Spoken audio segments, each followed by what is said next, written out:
Welcome everybody. Yeah, to podcast episode, whatever this episode is, featuring multiple guests in person for the first time. So this is Godfrey, Lauren, and Laurens. So Lauren squared.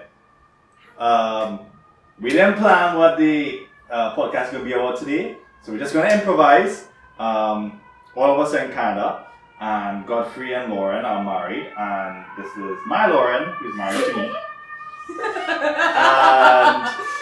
And what I think we can discuss. Hang on, The first one time. second. This is a regular occurrence. Okay, so Yeah. this is in Toronto, so we have all the sirens. Alright, we're back. We're back! And what I think we can start a discussion about is your experience in Canada. What it was like, because you just recently became citizen of Canada after having lived in Canada for a number of years. So how was it? How did you get here? And why do you think it was a good move from Trinidad to Canada? Well, they have a lot of reasons, but I think it was a good move, and I think all of us will agree, but maybe we don't want to get into all of those reasons right now. I feel a lot more comfortable here. It's easier to get around. How about if you give us a little bit of background as to what you used to do before, what made you move to Canada as your final step, what drew you to Canada as a young working professional, Oh, damn. and maybe that might help some of you guys. To be a host. Asking the right questions. No. Yeah. I'm Very just good. saying, Very like maybe a fun or a little bit. My job is to just get the right people here who will be the host, right? So I'll just sit here, Lauren, ask the right questions. Yeah, so, Lauren and I, wanted to get out of Trinidad for a little while, I think. Unconsciously and then consciously for a bit. We looked at a couple countries. Australia was on the list. It's We too looked at, expensive. it was too expensive. It was too far. It was very far. So flights home would have been really, really expensive and long. And different time zone. Yeah, so it's really hard to communicate with Australia. Oh yeah, Nice. everything trying to kill you. In Yeah, big spiders and I don't know how kangaroo meat tastes, but I hear they eat that a lot there. Was it kangaroo? Kangaroo meat. And it's hot. I think it's hot, right? It's hot. It's like desert, sort of kind of. Yeah. Yeah, everybody drives Subarus around. Right? So we eventually settled on Canada because it was close. Getting flight residency was one flight away. Getting residency was relatively easy compared to places like the US and other developed countries. Europe was also far. I think we looked at a couple places in Europe briefly. We applied for permanent residency here. It took about a year. We went through, what was that, express entry route? Yeah, express entry is what we did. There were a bunch of forms, a medical test. English exams. Yeah. Yeah. So even though we speak English in Trinidad and Tobago, we have to still do the English exam. Okay, so about a year, and then you moved in, and I know that you stayed here for a while, and you didn't go back or anything. You stayed, you settled down, got jobs, and over that time, I think you felt comfortable, right? You settled in. Yeah, I think it's important to note that we didn't have jobs here when we moved. We wanted to come to Canada. We just wanted to get here.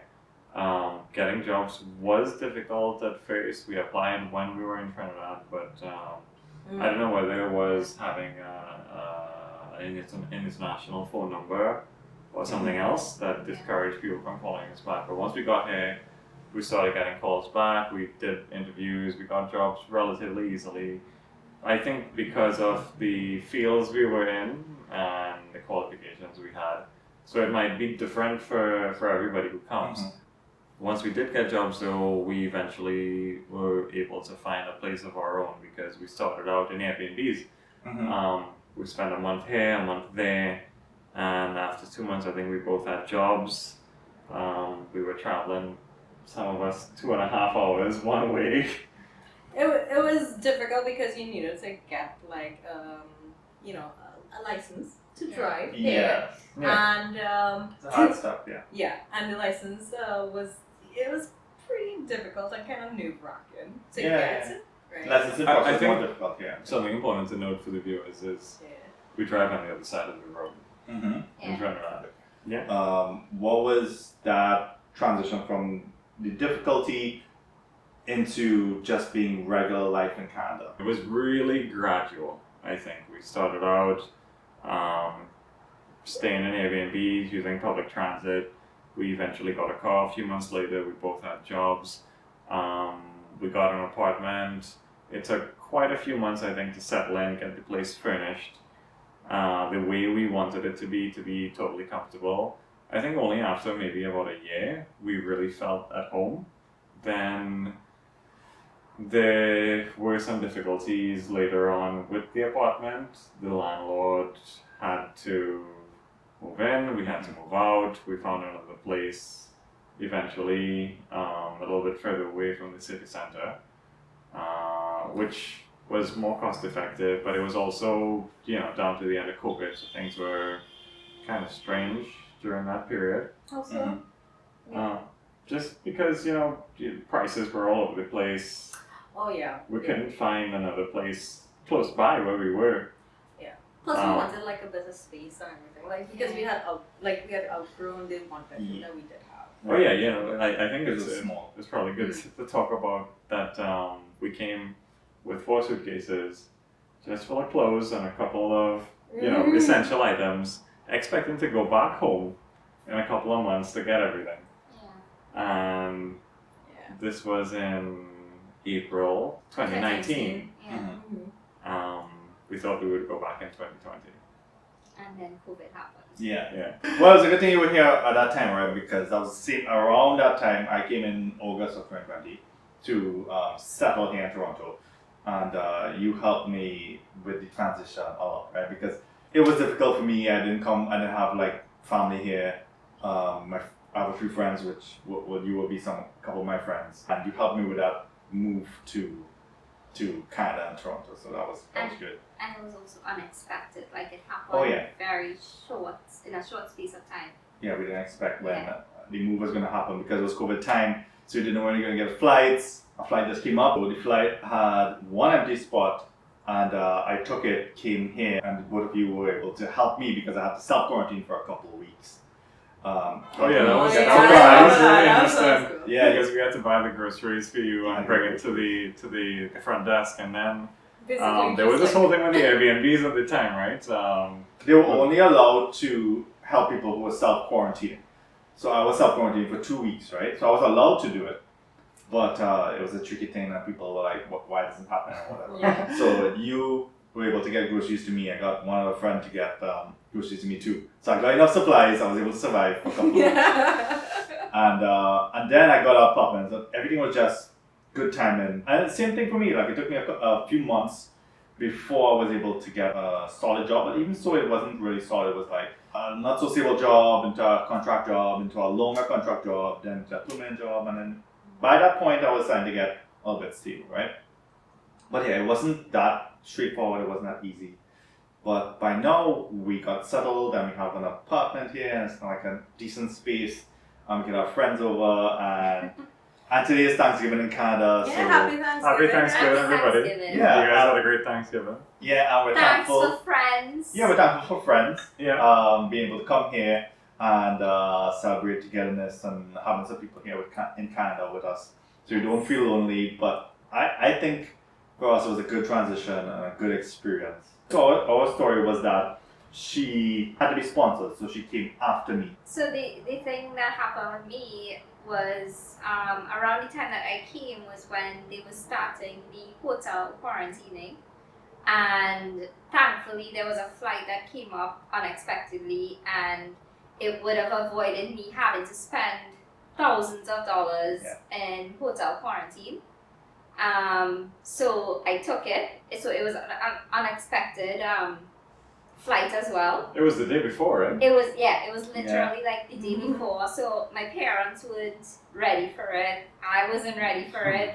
I had sent in my resignation for my job like a week before, and then I renounced it. And then I told them like the day of, like I needed to reverse the the resignation. So yeah, it was like all over the place. She was like, I'm really gonna resign this time. Yeah. so it was a bit of a shock to everybody as well, and yeah, we just like I did it and came here in February of 2021.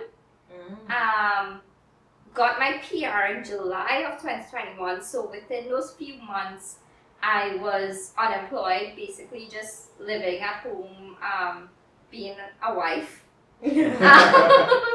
and getting adjusted to Canada life. And yeah, it was a bit of a change because you have no family here. You have nobody really to rely on during those few months because everybody's working. Everybody has their lives going on, and it's something that I always tell people, like, it's a very different lifestyle than Trinidad. You have to be able to know how to live on your own and be able to support yourself as well as have that support from your significant other or anybody that you're here with. And yeah, it's, even though it's a good life, like you're able to have a more stable and comfortable life, monetarily, and more, I guess, in the aspect of crime and stuff as well. It's a very lonely lifestyle. Like, you have to be able to have the mental stability to be able to do that. Especially if you come from a family where you're very close-knit and you're very dependent on one another. Yeah, it was a big change for me, especially. Yeah, something that I would like to highlight for people who want to come to Canada, because for us it was a good experience, but I always say that it's not a good experience for everybody. It's not a right move for everybody because it can be challenging where you have to move from a very social life to one where you live by yourself, where you live with just your family, your household, and you don't often meet with friends. Like, even though Laurens and Godfrey are good friends, we don't see each other all the time. It might be months between, right, that we see each other. And we live far apart because Trinidad is a small place, and Ontario, where we live, is it's very big. So it can take a couple hours just to drive to someone's house, have a, Literally. yeah, like literally, right? Yeah, and it depends on in traffic. context, we're like 100 kilometers away from you. Yeah, literally. So Yeah, It's it's like literally 101. from driving one end of Trinidad to the next. Yeah. So that's into TT. Yeah. yeah. It's just a So metric people, system. yeah, so people who expect it to be very social, it's not like that. You have to work a lot. It's not easy when you start. You don't always get a job. A lot of people come here and they have to work. Uber is a very popular thing that people do. Sales or customer service and more difficult jobs or warehousing or whatever, right? And not everyone makes it. Not everyone has a good time. The winters are difficult sometimes. But if you can't weather that, eventually you can have a good life here. I see what you did there, Shaz. I You didn't- can't weather that. that wasn't intentional, It was but good though. it was intentional. But things are still expensive here, though. It's good, but you can expect some challenges. It reminds me a little bit of kind of the conversations I had with people just before we moved, because moving out of Trinidad was, I guess, partially inspired by people at the place that I used to work. One moved to New Zealand. He moved with his wife and three daughters. Yeah. Wow. Yeah. Yeah, I'm like, well, if he could do that, well, like, Yeah, a lot of like people what's the could. stop us? But I can understand a challenge in moving with your family where you have children too, right? So that's a big move. yeah, that's another thing that people who are moving and immigrating to other countries need to consider. You know, it's especially difficult with kids. None of us here right now, currently at least, have kids, so it's a little bit easier for us. But I've spoken to some other people who have moved, and they're having time, getting the kids to adjust, and finances are a thing. it is a challenge because things are not as simple here. There are Having a fees. child is expensive. Yes. Oh, yeah. A lot of people here choose not to have children. They choose to have dogs. You see a lot of you will walk outside and you will see the most exotic dogs you've ever seen, right? Very nice dogs, and it's nice to have that a dog as part of the family. But people do choose that as an alternative to having a child because even a dog is expensive.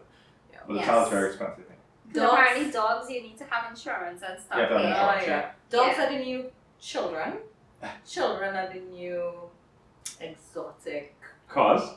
I don't know. I've seen all the I exotic guess, ones. yeah. If you can afford one, Yeah, you it have. seems like there are more exotic cars than children sometimes. Yes. That's Yeah. true. Especially in In Toronto. fact, I probably did see more exotic cats in Toronto than children. Like, I don't really see children That's walking around. I think a dog is a lot of trouble to have.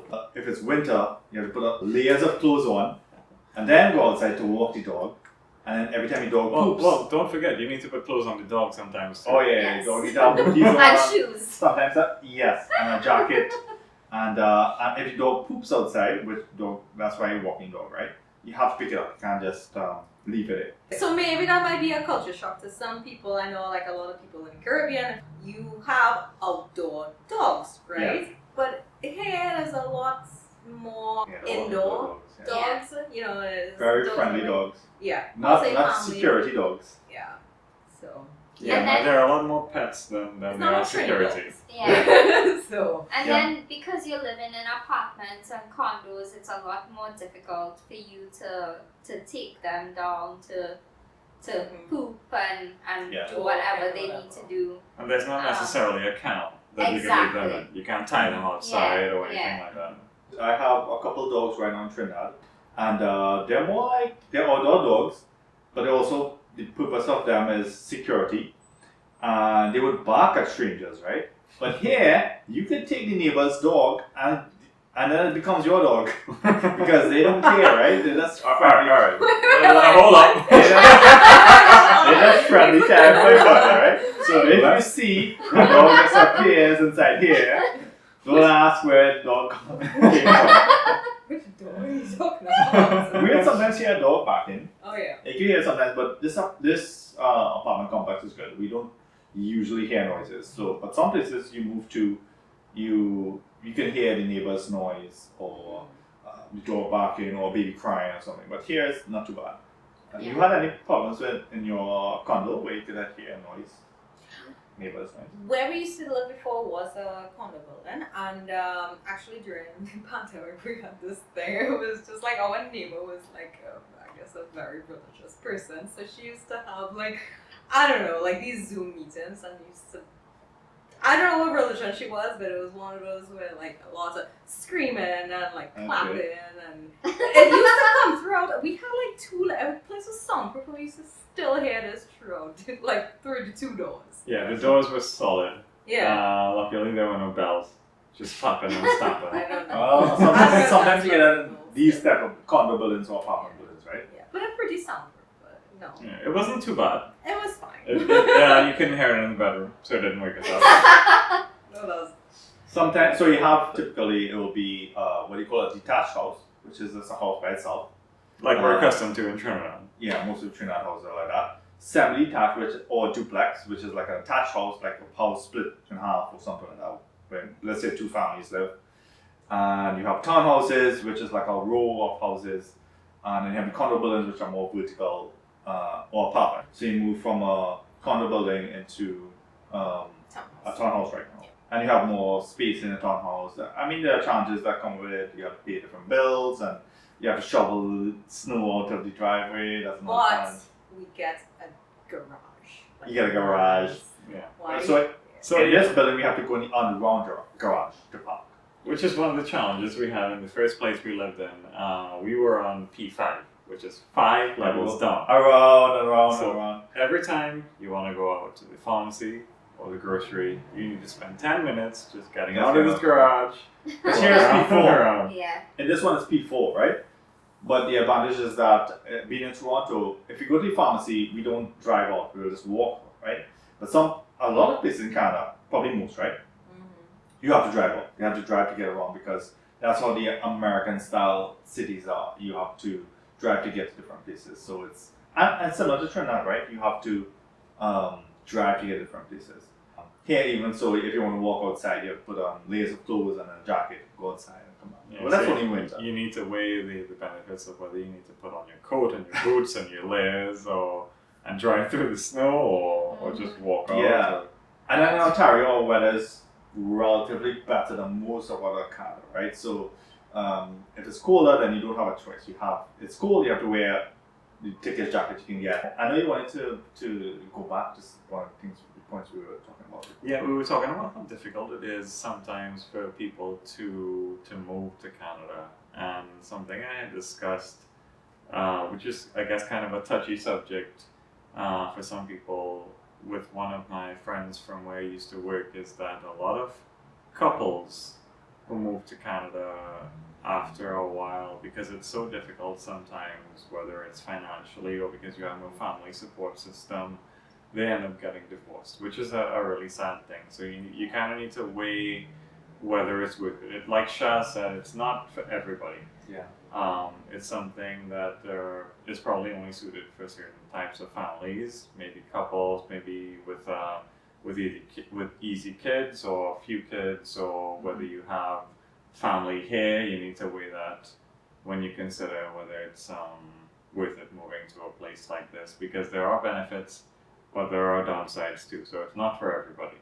Yeah, I feel like this stats say that that North American marriages generally end up in divorce, and it could be a lot of different reasons for that. But people from the Caribbean moving into Canada might not expect that, and then you face different challenges.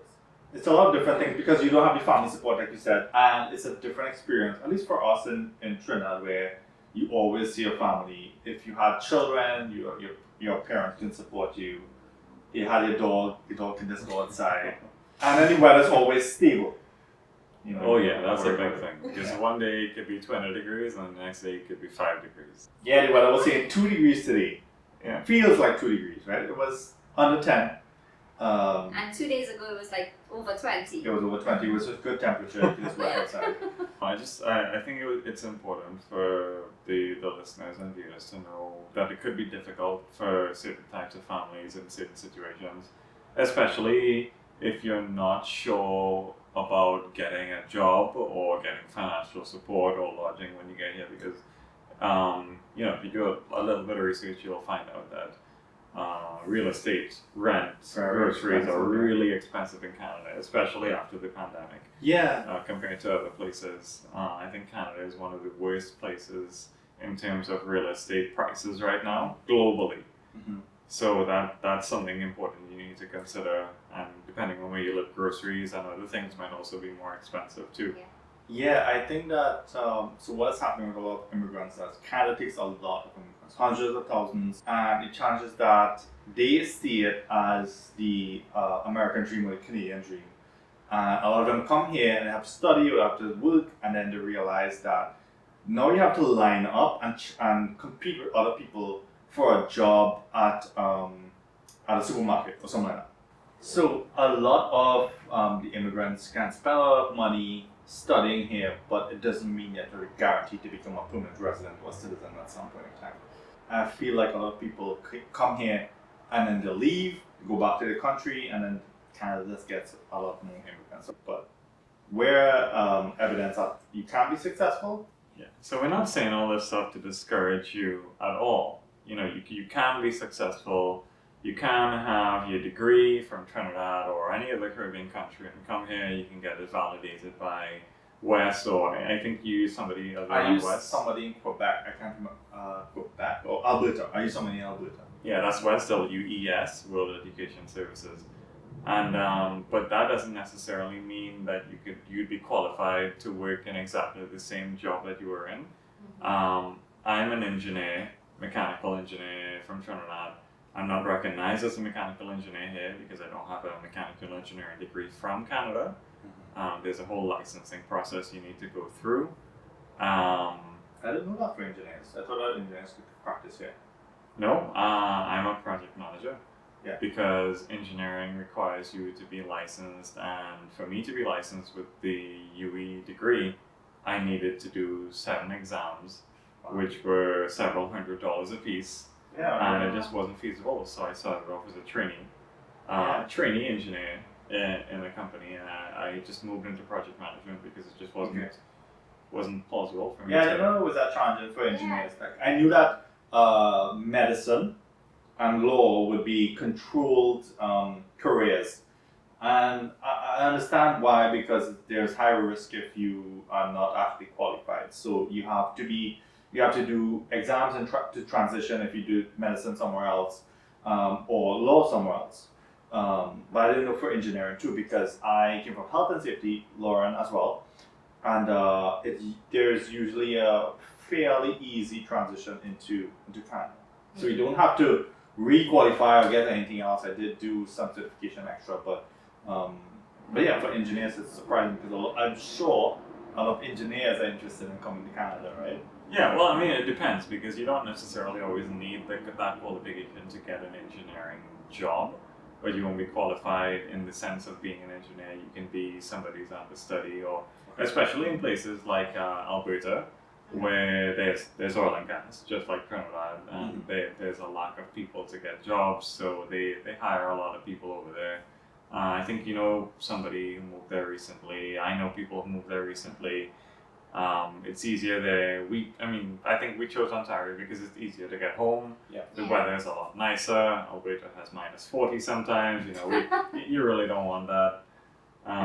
But yeah, you need to consider the career you'll have when you get here, the qualifications you have, whether you're going to get a job, and how soon you can get a job, because you need to get your feet on the ground as soon as you get here. Yeah, because your money, everything is expensive, right? So you have your savings, but your savings get burnt into rent and all your bills, and it's a lot more expensive than in Trinidad.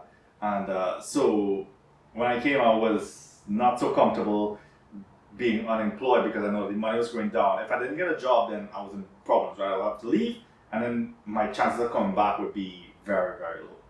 So I was fortunate enough to get a job, and I moved forward from there. But I took jobs that were not even in my field. I just needed to get experience, start working, and then I got a job in my field. It was fortunately for me, it wasn't too long after that, and it was a stepping stone up and above, and I'm doing fairly well now. But even Canadian people are having a difficult time. Oh yeah.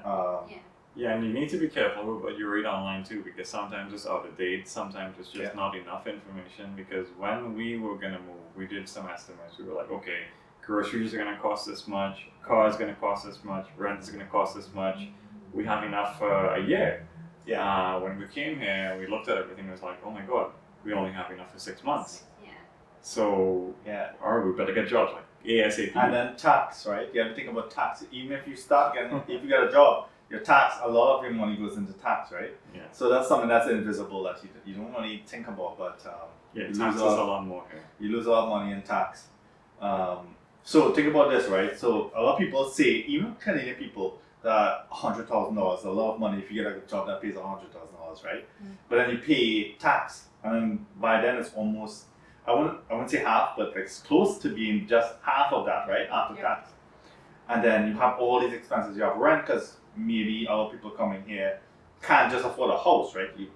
I think rent is the place immigrants have to start here, because it's not like we have parents who will hand us down money or that we can stay by over here. So you kind of need to do that while you build yourself up. Maybe if you have a nest egg, wherever you come from, you can try to bring it into Canadian dollars, but things are just so much more expensive dollar for dollar here. It's difficult to translate that into real estate. Yeah, because like right now, a house in Toronto is like over $1 million, right? And think about that, like compare that to Trinidad, where you might get a house for, let's say $1 million in Trinidad and $1 million in Canada, right? That's 5 times the difference. So it's difficult to get there, and the interesting thing is, $1 million in Canada will get you a smaller house than $1 million TT in Trinidad. Yeah. You're like a mansion. Yeah, you get a much bigger house. Literally get a You get a much bigger house in Trinidad for that price. Maybe not a mansion, right? For 5 million. For 5 million, yeah. For 5 million, you get a mansion. For 5 million, yeah, you but could probably get. for a million TT, you'd probably get something Like a bigger than a regular million house, Canadian like- here in yeah. Toronto. Yeah. Yeah, for sure. Yeah, but if you say 5 million, in Trinidad you could get a mansion, and in Toronto you'll get like a Basement. not a basement. I guess I'm decent. Okay. You'll get like a 3-bedroom in a good location. No, but 3 bedroom. In a good location, yeah, the cash house. But Okay, Yorkville. No, not 12 million. 5 million. Oh, Yeah, but okay. 1 million Canadian is what you're saying. 1 million Canadian. In You Yorkville. will. Oh yeah, 1 You million. will get somewhere in Paris, Ontario. Yeah. Oh yeah. Which is still pretty fantastic. Yeah. that's fine. Yeah. Yeah. Paris. But it's not Toronto. You can't get anywhere Yeah, in you won't get- Toronto for No, 1 million. No, you can't. You can't buy a place in You can't Toronto. Toronto, Anywhere because in Toronto. everybody wants to come to Toronto, right? So it's like kind of saturated, and so it's just difficult to get a place at that price. But thank you for saying basement, because basement is something Yeah, we have to move into basement. no, we didn't have to. Yeah. But We with didn't real want to. estate, I no, know. we didn't want to either because Yeah. well, I guess we kind of were fortunate because at the time real estate prices were lower Yeah. for all of us. Now, I think it's Yeah. going to be a lot Skyrocket. different. Yeah. Prices are way higher, Yeah. and you might need to stomach living on a base in somebody's basement Mhm. for at least a couple of months. It's gonna cost as much as a Like condo used to cost when we moved here. 2,500. Yeah. 25. And you're gonna be hearing everybody's footsteps. You're gonna have to live with these people. Their laundry might be in the Yeah. basement. But on the bright side, it might be a short-term thing, right? Like short term as in a few months until you can get something else. Maybe a year. Yeah. Because your lease might be a year. Yeah. But I know a lot of people who did start off as that, and you can make it above and you get your own house or something like that, right? But for me, the problem with a basement is that you don't have light, you don't have windows, right? And you do get vitamin D, and you can get kind of depressed. It's a thing. It's a thing in Canada where Yeah. that's a possibility. Well, some basements I've seen are pretty nice. They're right. usually They're if nice. they're renovated, yeah, they can look Yeah, very they're nice. pretty nice. But the thing about it is, like, we don't want to scare anyone away from basements. It's just like it's not for everybody. It Yeah. definitely wasn't Yeah. for us. And we stayed in Same. an Airbnb. Actually, the basement. first place we First stayed place. for, Yeah. for a month, we stayed in a really nice basement. Yes, Yeah. it can be nice, yeah. But I mean, we've seen and we realized that was not a long-term kind of thing that Yeah. was feasible. For Yeah, us. because the second place we stayed for the Yeah. second month, Yeah. there was a smell. Yeah. What? It did not go away. What's No, yeah, they basements do have a smell. Oh, do they? Yeah, they do. We tried to find the source, we cleaned stuff, but it didn't go away. So basically, yeah. it's soured us for the rest of the basement. Yeah, luckily, Yeah. I got a job. Within 2 weeks, I took the bus for 2 hours a day at least, one way. Then we moved to a place nearer to my job. Then Lauren got a job. It was before that actually, so I had to also take the bus and the train and an Uber to get to there. Yeah, so oh yes, that's true because transit didn't go there. Oh my god. yeah, so I got a job in winter, so I take the train and then walk for like 20 minutes through a blizzard, which actually happened to get No the job. exaggeration. And for that interview, I actually got there late. Because it was blizzard. I think No, I because I had the didn't- easiest well, out this of is what I did. everybody. I still hired you after the They didn't hire me because I walked through the blizzard to get to the job, Oh, right? yeah. That was so- dedication. And so yeah, I got a job. I stayed there I didn't stay for too long. I stayed for a few months. But even after that, I had to travel, and I was COVID time again. Travel with the subway and then a bus and then back again. So that was hours of traveling just to get to work and back. And then eventually we got a car. And my current job is far away, it's in a different city, but I get to work remotely at least for now, which is amazing. So why don't we talk about how we got our jobs for a little bit? Like, let me give an example. For me, it was because we had visited Canada a year before we actually came for work for me. And I met a couple of people here, socialized a little bit, got in touch with them when we were moving back to Canada. and that kind of helps. So I think networking is really important, at least in some cases. Yeah. What about you guys? Well, for me, all I did was apply on Indeed and LinkedIn. I just applied for jobs, and by now I probably had 400 plus job applications. Listen to the number. It's a lot, right? But you just have to apply. You get rejected by a lot. Sometimes you don't get replies back. But don't let it discourage you. Yeah, you have to just apply, and some of them you'll get interviews, and even for those interviews you might not get selected because there are so many people applying for it. Well, that's important because for the first month at least when we were here, applying for jobs was a full-time job. Yeah. You spent all day. You woke up, you had breakfast, spent all day applying to jobs. And by the end of the day, you were just exhausted. And sometimes you just didn't know when to stop. It was 7 p.m., you were still applying for jobs. It's summer, the sun didn't set yet. You don't know what time dinner is. And Yeah, but that's the nice thing about summer, right? Long days, you can spend a lot of time during the day. But yeah, still exhausted. You apply for jobs the entire day. And for days and days and days, I had actually gotten a longboard and learned to longboard and would longboard around the city. Google longboard. It's a long skateboard. And Yes. It's Oh, okay. I have to keep that forever because it's part of my experience here. And used to longboard around, and eventually I got a job. I remember one of my friends saying that enjoy your free time because once you get a job, you won't have that free time, right? And yeah, I didn't think about it like that, right? I was like, I just want to get a job because I'm desperate at this. I'm not desperate, but I'm uncomfortable being unemployed. But I did have a fair amount of savings that I saved for years in Trinidad. And then, but it was true when I started working that you're busy a lot of time. A lot of people don't have that many days off. And an interesting thing is that not everybody gets sick days when you're here, right? So currently, in my current job, I do get sick days, but a lot of people don't have it. So if you stay home, you just don't get paid, right? So what's your experience like? With regards to job hunting or job getting? Uh, Well, I mean, I applied for, I would say Yeah, but you hundreds of were good. jobs.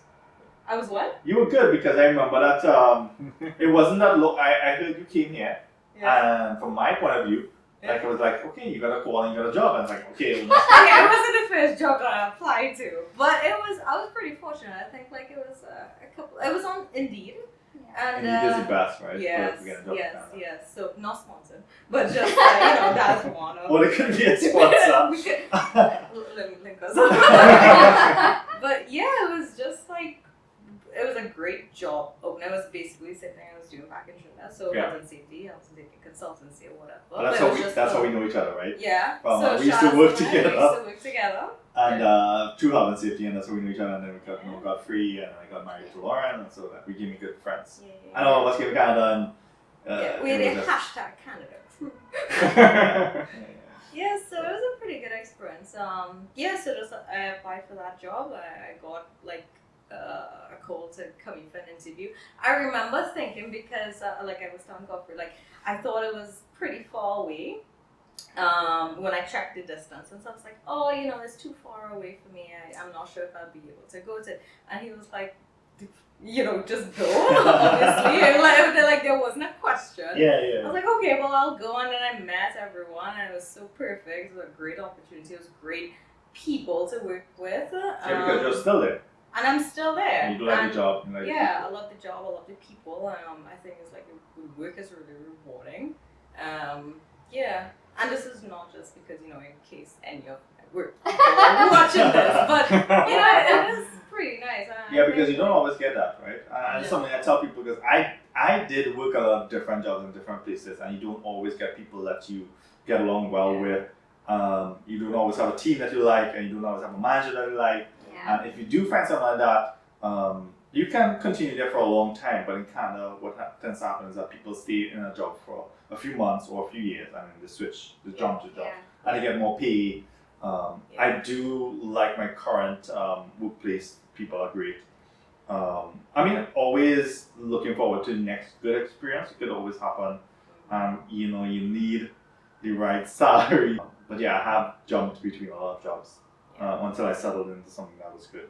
Yeah. Lauren too was fortunate. She applied for her first job and she Yeah. got called and What was your first job you applied to? Literally, well, probably First like batch, one of first the batch. first set of jobs that I applied to, and I got called, went through the entire process, and it was probably the only job where I was literally telling Shaz every single day, I hope I get this one, I hope I get this one. yeah, people Like sound it was Imagine. the one that I wanted the most, and I got it, and I'm still there to this day. Yeah, it's not good. It was a little bit surprising because there's a lot of other Trinidadian people that works there as well. So it was Yeah. I was like, okay, maybe they're accustomed to the Trinidadian culture and the work ethic of Trinidadians, and that's why they hired me. But my manager believed in me, and within the first few months I was able to get a promotion, which was never ever possible in Trinidad. Like I've Yeah. worked with companies before where I've worked there Long. 1+ years, and never in the space of time that I was here within this large job I was not able to move up in rank. And with this job, within the last 2 years, I've gotten a promotion 3 times. Okay, let's pause. So yeah, Let's it's Let's been pause. great Let's so pause. far. I think you first time. No, that's 9 minutes. Oh shit. I said the timer for 9 it. minutes, so Oh, we have shit. one more. But you know what? You just cut Oh shit! So I think what you were saying is that you have better opportunities here in terms of growth within your company, Sure. which is amazing because I mean it's good for you. It didn't happen for me, but I mean I'm still content with what I have right now. And you settled in one position that you were comfortable with. Yeah, no, I mean, I started as a project engineer for 2 years and I got promoted to project manager. and Okay, project good. Right. supervisor. So you advanced, right? Yeah. And then what about you? You stayed with your current employer because you were very comfortable with it. I'm comfortable. All good. Yeah, sure. I think it has a lot to do with the different sectors as well in the job market, because I'm Yeah. in finance, Yeah, you're in health and safety, he's Yeah. in engineering, so it's like it's different. Yeah. there's different ways to jump ahead and advance in career-wise. So Aside from career-wise, I just think like it's important because you have to have different priorities in jobs, right? Like for me personally, I valued like having a good team, being comfortable Yeah. with who I work with. Yeah, I because, agree. Yeah, that I was agree. something Same. that was really, really important to And me. I would advise that to people as well. If Yeah. you feel you work in a job that you're very comfortable with and like the people you work with, that's a very good thing to have. You don't always get a, if you jump. And a lot of people think the grass is always green on the other side. You go to a Yeah. different job. Money is not always everything, despite what we I yeah, agree. just said about Everything the is majority of this podcast. It's good to have, but you don't want to be miserable at the same time, right? exactly. Especially when you're by yourself here. Yeah. Yeah, you can't Yeah. afford to be miserable. Yeah, but I was fortunate that I worked in one of my previous jobs. I maintained some connections there, so sometimes you work in some places, you do get good connections. And you can build connections like I did with Lauren, and we end up being friends for a long time, right? Referencing. And then I get a good reference Yeah. afterwards if I need one, right? And then she can get one if that's the case, right? If ever. So, If she does need one, and if I ever need one, but shout out to my employer that you should promote me to something, promote me to something higher, and I can stay with you for my entire career. So I want to close off with something that I usually start a podcast with, and that's if you have any stories about something that's paranormal or out of the ordinary that you experience, and I just think it's fun. It doesn't have to be anything serious. does it have to be scary? It doesn't have to be, but it could be. It's spooky season. Oh, and You should go what for is- it, yeah. Why do you think I have like a lot to share? it might One of be. the best. When it's from the bush in Trinidad. Okay, just saying, alright. She wasn't living in it. She wasn't living in It bush. doesn't necessarily have to be like it's not a prerequisite to have paranormal experience with it. Because it's normal for Lauren, she was living in the bush. I was. The two Laurens. Both of them. They're from South. Yeah. But apparently you were from Central, and from your previous guest you said like there was paranormal. Yeah, they did have some. Yeah. From where I lived, I didn't have, but I didn't pay attention. I didn't think I had. But maybe you did like notice something. So I grew up like with a lot of cousins, and you know we did have like a lot of more shared activity like when we were younger, and so we used to have like sleepovers and everything like with my grandmother and stuff. We lost touch and whatnot, like you know, coming up in the years and stuff. But like it was always a nice time to have like childhood sleepovers by you know your grandparents, and that's where like all of us would sit down and tell scary stories and stuff, and then like people try to be brave and then just get like scared shitless all the time. So you know how it is. But I remember like there were two of my cousins who like had like a lot more paranormal activities to share and stuff, but I probably wouldn't go into that right now. Maybe that might be for next podcast. For me personally though, there was this one time, not sure what age it was definitely before 10, but I remember that I was asleep, and I just remembered just feeling like someone like watching me, and I tried to get up, and I couldn't, and like from where I was sleeping, I was basically seeing my my door, because I used to have it kind of ajar, because I didn't want it closed, right? It was just like, I don't know, thing. Didn't want my door closed, so like to prevent someone from coming to rescue me. I don't know. So it was a thing. So I remember like looking to see if there was, you know, if I could make it to the door, because I got scared, and I was looking. I felt like there was something in the room.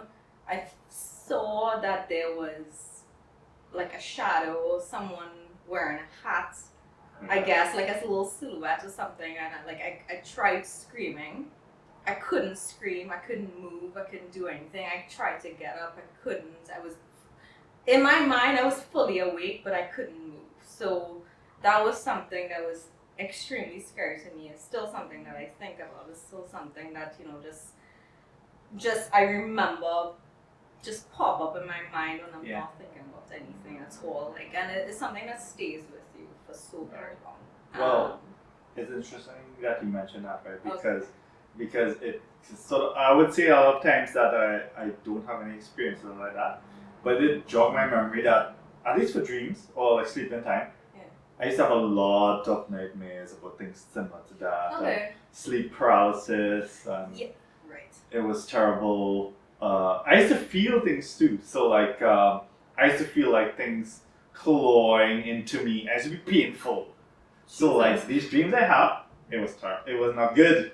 That's worse than me. Well, now you remind me, right? I used to feel painful experience with like things flowing into me. Wow. And it was probably like a nervous system sort of thing, but I used to feel it. I used to see things. But I was in Trinidad. I don't really have those scary experiences anymore. But yeah, I used to have it, and it was.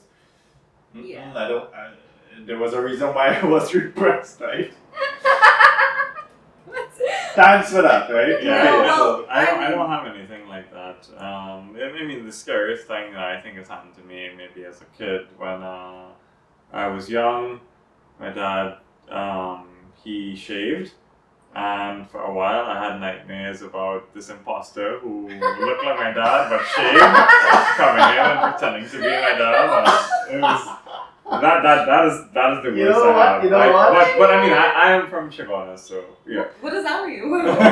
And I'm from the bush. Yeah, I'm not from the bush, you know. I wish I had my nightmares. I wish my nightmares were like good. I did. That was the best, okay? Lauren. Okay, so Has he more? I think she will have a whole podcast talking about her experiences. yeah, I think we might cross the time. But to end, right? We probably could come to the end. You can share the one that we had recently together if you want. What? Does it Pick the best one. Pick the best one. Pick the best. Okay, so the best one would be my brother and I. We used to sleep together in a room back when we were probably like in our teenage years. And it was probably like minutes to 12 in the night. And we were watching TV. And all of a sudden, it was probably like 11:55 or so. And all of a sudden, we heard like this sound of a tractor literally driving on the garage roof of our house. What the fuck? What? Yeah. And it was both of us. So it's like we have each other to validate what we're hearing, right? Yeah. Because it's not like, okay, I'm hearing it and then I'm telling you about it. Both of us literally heard it at the same exact time, and my brother just said, okay, raise the volume up on the TV. Like, he was trying to ignore it, right? And we kept hearing it coming closer to our window in the room. Because he would usually sleep at his room was at the end of the house. And it was floor, right? on the second floor. And it was driving, like it was sounding like it was driving from the front of the house coming down to the back. And at some point I lowered the volume on the TV, and then it sounded like it was literally outside of the window, and that was the point where we were like, okay, this is not normal. We got scared and we ran out the door, went to our parents' room, and we knocked on the door, trying to wake them up. They got up and then they let us in. And the next day, like, we told everybody about it, our neighbors about it, and there was this story that one of our neighbors was, if you know the Trinidadian folklore about a lagahoot, where there's this man that drags chain in the middle of the night. It literally sounded like that. And the guy, he's dead now, obviously, but but yeah, it's something that both of us could never really explain, and it's something that we can't really, like, we know that we heard it, and we have each other to rely on that. Okay, we didn't just hear things in the middle of the night or anything like that. It was minutes to 12 in the night. Like, it was almost exact 12 o'clock in the night. Well, I've heard the story multiple times, and so the story is the same. So, and yeah, they can value the story. So, You've heard it from her brother, also? yeah, well, she would tell the story, and but like, yeah, that happened. I was like, okay, that doesn't seem normal, but yeah, she did tell the story, and she has a few stories about her experiences in the house. I stayed with her in our house for a while after we got married, right? And people would be like, yeah, this house was scary. And it kind of is scary, right? At least the hallway on the upper floor. Yeah. Because they have this automatic light that does not turn on until you reach the end of the hall, right? So it's like one long hallway, and until you reach the end of the next hallway, it's like, then it comes on. You're just walking into the darkness, right? But I didn't have any experiences there, so overall it was okay for me. Yeah, 5 out of 5 on Airbnb. Yeah, but now that I think about it, I mentioned before, I probably have worst experiences in my own house. Thanks for bringing that up, right? I might have nightmares tonight. Yeah, true. Yeah, but sleeping in a house was okay for me. But yeah, that's one of the stories. Maybe we can have a follow-up podcast of the other stories that she has to share, because she has a few. I have more too. Yeah. I want to hear you. Get a Laurens Squared podcast where we tell Maybe we should go stories. stories. Yeah. No. Why? You want us to compete? Yeah, I don't want the competition here. What's the story? I have a couple of them. Do you want the next one? Yeah, sure. Okay. Take up enough time. Alright. Rolling? Yeah. I have a couple. But this one was from two of my cousins. They used to live in Mayaro. And they shared a room when they were kids. And she was telling us how like they always used. Actually, no, they weren't sharing a room at that time. I think like they shared like there was a wall separating their two rooms, and they used to have this thing where they would knock into each other. So at night when it was yeah, so like they were like they were sleeping. I guess they were on their beds and they were sleeping. They were like knock into each other like to communicate or whatnot. And like knocking on the wall. Oh my yeah, that was separated their room, and Yeah. then I think That's so. They weird. did that. She knocked, and then the sister knocked and whatnot, and then they got up and the next morning and they were talking and stuff, and she was like, well, I was knocking too, but then you didn't. You stopped knocking after a little while, and the sister was like, what do you mean? I never knocked. I didn't hear you knocking. So we were just like, what the. Yeah, I think that scarred all of the rest of cousins for the rest of Yeah, their that's lives. crazy. I'm just saying, I don't know if it's true, but that was what she said, and just being impressionable young kids, that scarred us for. But she had like a lot of stories. I think like where they grew up, it was like one, it was very lonely, and like there was not a lot of houses around and stuff. Two, I think she just kind of like thrived on being like a scaremonger amongst the rest of cousins and stuff. And then like three, I think like she was just like a little bit more of a paranormal believer. So Yeah, well, I think Lauren is a paranormal believer, but I don't think she's purposely trying to scare people. well, I think that's just As story. you said, I had a lot of experiences. Yeah, she did have- like Yeah. even in so I could tell another one when I was younger. Hey, In wanna the share same one? house. Yeah. Okay. So when I was living at home again, back when I was probably like a teenager, probably be pre-teens or so, getting up early on a Saturday morning just to watch Saturday morning cartoons, and I could remember this like it was yesterday. I got up, went to brush my teeth, and you know that feeling when you feel like somebody's watching you and you feel you need to turn around and like look? So I was brushing my teeth and my toilet door is on the right side of me. And I'm there and I feel like somebody's watching me. So I turn to the right and the door is ajar. So there's a little space in between. And I could literally see 2 feet walking out of the bathroom, of the toilet. And this was like around the time that my grandfather had just passed away. He had 1 foot, so he had diabetes, and sometime in his life they had to amputate one of his legs, and he was in a wheelchair for the entire time that I've known him.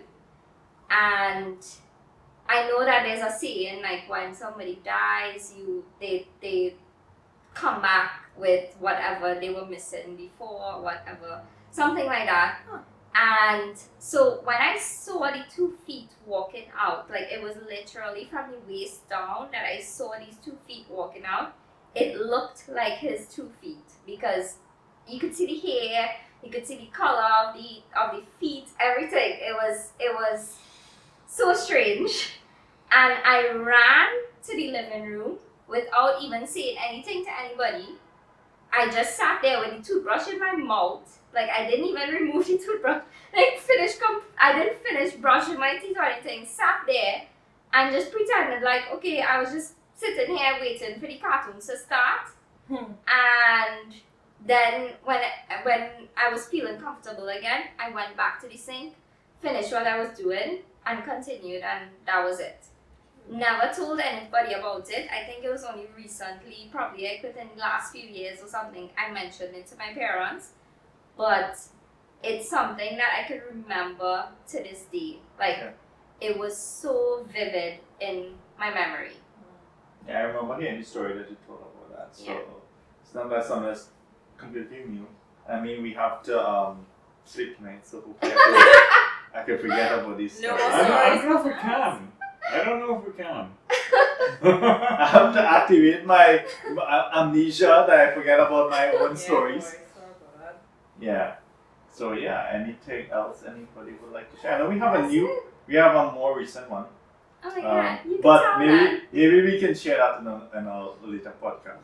But for now, thanks to my guests, Laurens and Godfrey, and my Lauren as well. So maybe we might have, maybe everybody might come back at some point in time. Yeah. But Lauren has a few more stories to share.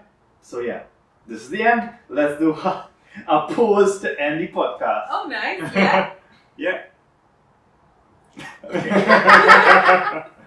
Cool. Happy Thanksgiving. Happy Happy Halloween.